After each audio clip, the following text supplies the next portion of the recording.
Feral swine are wreaking havoc across 35 states, costing farmers $2.5 billion every year by devouring crops and outsmarting traps with eerie intelligence.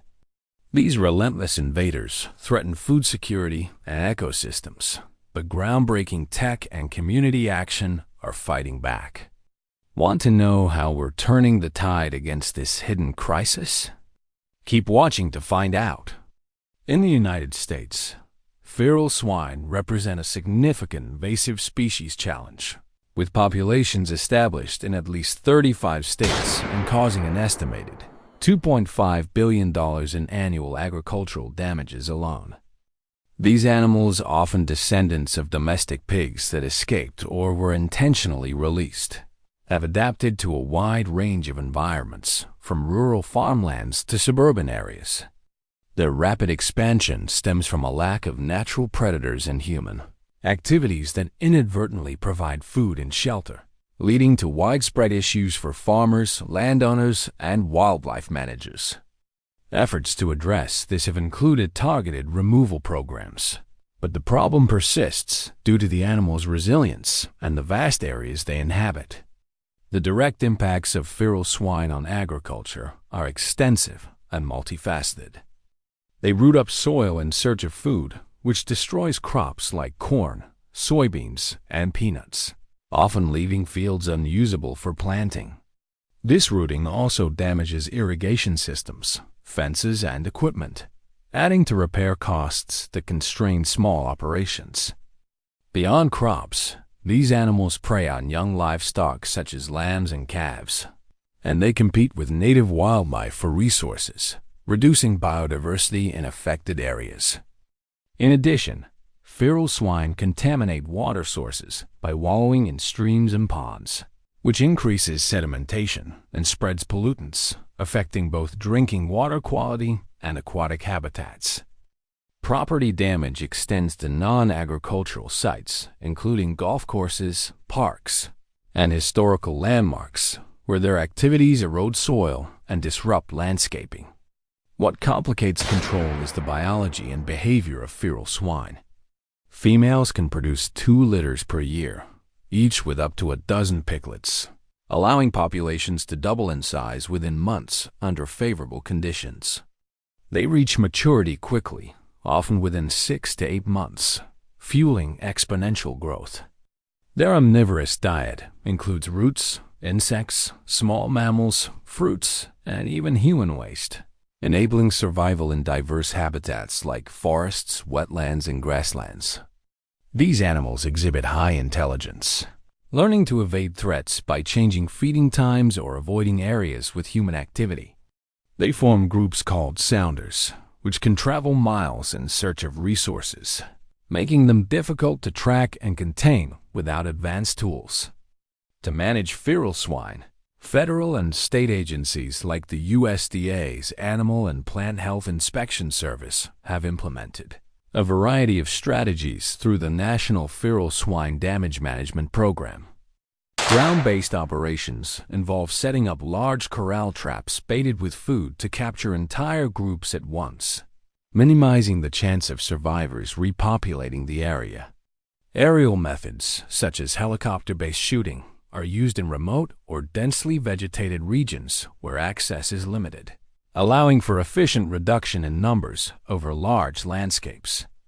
Non-lethal approaches include installing exclusion fencing around vulnerable sites and using flagree strips of fabric that deter animals through visual and motion cues. Monitoring technologies like trail cameras and drones equipped with thermal imaging help identify hotspots and assess population densities before interventions. Despite these efforts, several obstacles hinder effective control. The high costs of operations, including equipment and personnel, can exceed budgets for many states, especially when covering expansive territories. Ethical concerns arise with lethal methods, as public opinion sometimes favors humane alternatives, though these may not scale well for population suppression. Coordination across property lines is essential, but differing landowner priorities and jurisdictional boundaries often lead to fragmented responses, allowing swine to migrate and reinfest cleared areas. Additionally, the animal's ability to adapt means that repeated use of the same tactics can reduce their effectiveness over time, requiring constant innovation in approaches. Researchers are advancing new techniques to improve long-term management. For instance, studies on immunocontraceptives aim to develop baits that reduce fertility rates without harming other wildlife, potentially slowing population growth at the source.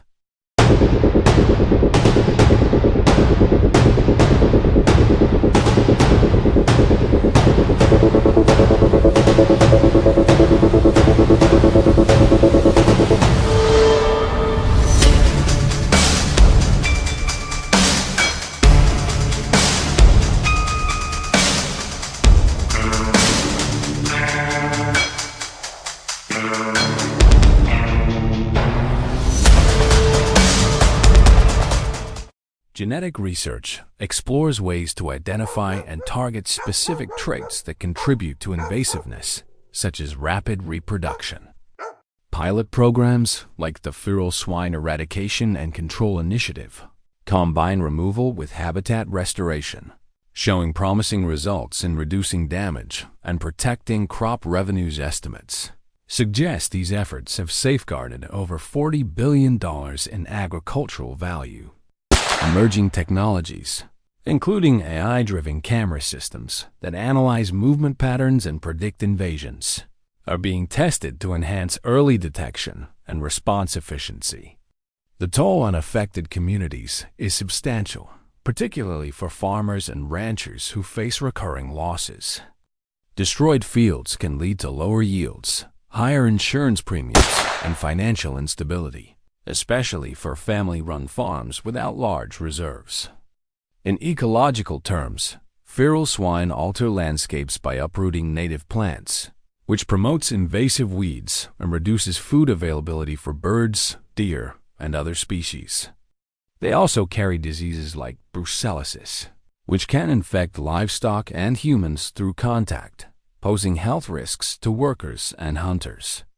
These combined effects disrupt food webs and degrade habitats that support pollinators and soil health, with long-lasting consequences for environmental stability. Policy plays a crucial role in addressing the issue, with some states offering incentives like bounties for removed animals or relaxed hunting rules to encourage public participation. Federal legislation, such as proposals to make eradication pilots permanent, aims to provide consistent funding and support for cross-state collaborations.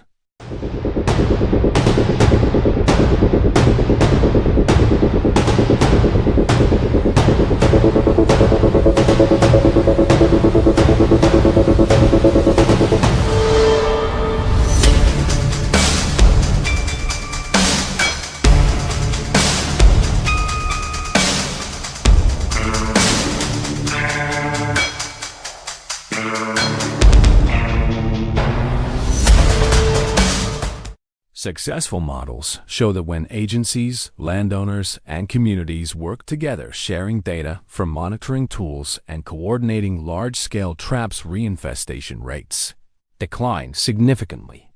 Extension services from universities offer training on preventive measures, like securing feed storage and planting less attractive crops to minimize attractants.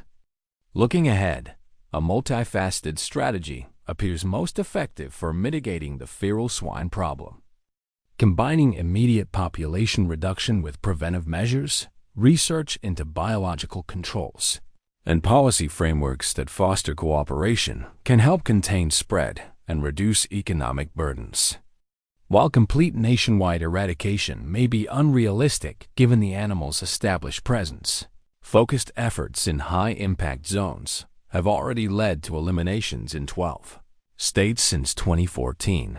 By investing in these integrated solutions, stakeholders can protect vital resources, support sustainable agriculture, and preserve natural ecosystems for the future.